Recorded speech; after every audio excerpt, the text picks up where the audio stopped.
जय श्री राम दोस्तों। कैसे हैं आप सब लोग। मैं शिव शक्ति से प्रार्थना करूंगा कि आप सभी लोग स्वस्थ रहें और मस्त रहें। दोस्तों, एक भगत, एक साधक जो कई महीनों और वर्षों से ध्यान कर रहा है, साधना कर रहा है, उसके मन में ये प्रश्न उठता है कि क्या उसका ध्यान, उसकी साधना सफल हुई है या नहीं। दोस्तों, ये बहुत ही महत्वपूर्ण विषय है, इसीलिए मैं आपसे रिक्वेस्ट करूंगा कि इस वीडियो को आपको अंत तक देखना है। हर साधक, हर भगत के मन में इस प्रकार की इच्छा और जिज्ञासा होती है।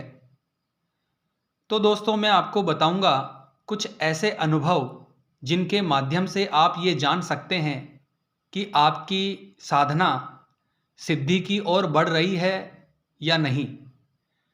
तो सबसे पहले दोस्तों, आपको इस चीज़ को समझना चाहिए कि ध्यान क्या है। ध्यान कोई दिखावा नहीं है, ये बहुत ही सूक्ष्म और गुप्त रूप से किया जाता है। ध्यान में देखने का अर्थ क्या है? इसका अर्थ है किसी चीज़ को बहुत गहराई से देखना, भौतिक चीज़ों को छोड़कर ईश्वर को देखना, ईश्वर को पहचानना। यानी ध्यान का अर्थ है इस भौतिक संसार को छोड़कर पारलौकिक संसार को देखना, पारलौकिक संसार को देखने का प्रयास करना ही ध्यान है। यानी अपने शरीर को न देखकर ईश्वर को देखने का प्रयास ही ध्यान है। आत्मा को छोड़कर ईश्वर को देखना, चिंतन करना ही ध्यान कहलाता है। तो दोस्तों, आप कैसे जानेंगे कि आपको सिद्धि प्राप्त हो चुकी है या नहीं?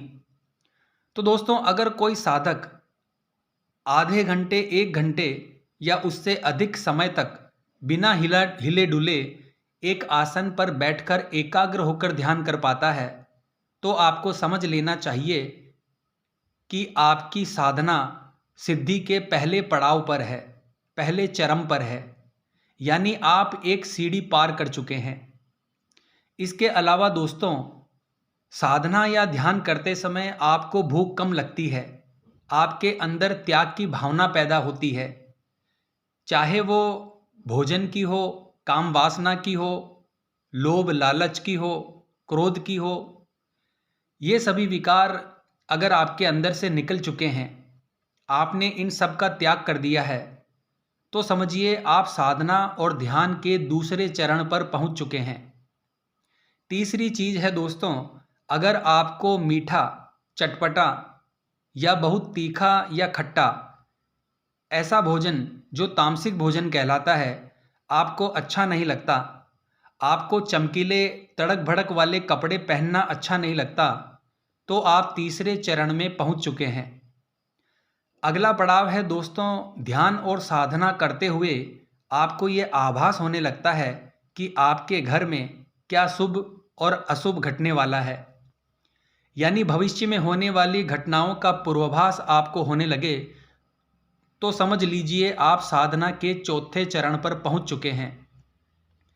अगला चरण है दोस्तों, अगर कोई व्यक्ति आपके घर में आता है और आपको पहले ही पता चल जाता है कि यह व्यक्ति किस काम से आया है या उस व्यक्ति के साथ क्या शुभ और अशुभ घटने वाला है, तो दोस्तों समझ लीजिए आप अगले पड़ाव पर पहुंच चुके हैं।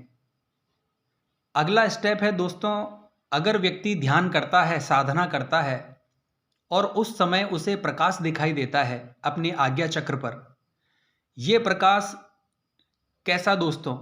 जैसे इंद्रधनुष में रंग होते हैं, वो प्रकाश किसी भी रंग का हो सकता है, लाल, हरा, नीला, पीला, सफ़ेद, काला। अगर ये आपको दिख रहे हैं तो आपकी ध्यान साधना परिपक्व हो रही है। और अगर आपको अपने ध्यान साधना में किसी प्रकार की परछाई दिख रही है, कोई पेड़ पौधे, पशु पक्षी दिख रहे हैं, तो समझ लीजिए आपकी ध्यान साधना अभी परिपक्व नहीं हुई है। और यदि आपको प्रकाश दिखाई दे रहा है तो समझ लीजिए आप 5वें पायदान पर हैं और इसी 5वें पायदान से सिद्धि का मार्ग आगे बढ़ता है। अब आपको इसे आगे बढ़ाना है, बहुत ही ध्यानपूर्वक इसके आगे के चरण में पहुंचना है। दोस्तों, प्रत्येक व्यक्ति के अनुभव और दृश्य अलग अलग होते हैं, जो उसके कर्म और उसके इष्ट पर निर्भर करता है। तो आशा करता हूं दोस्तों, आज की यह जानकारी आपके लिए उपयोगी साबित होगी। तो मिलते हैं इसी प्रकार की अगली वीडियो के माध्यम से। जय मां अम्बे, जय श्री कल्याण।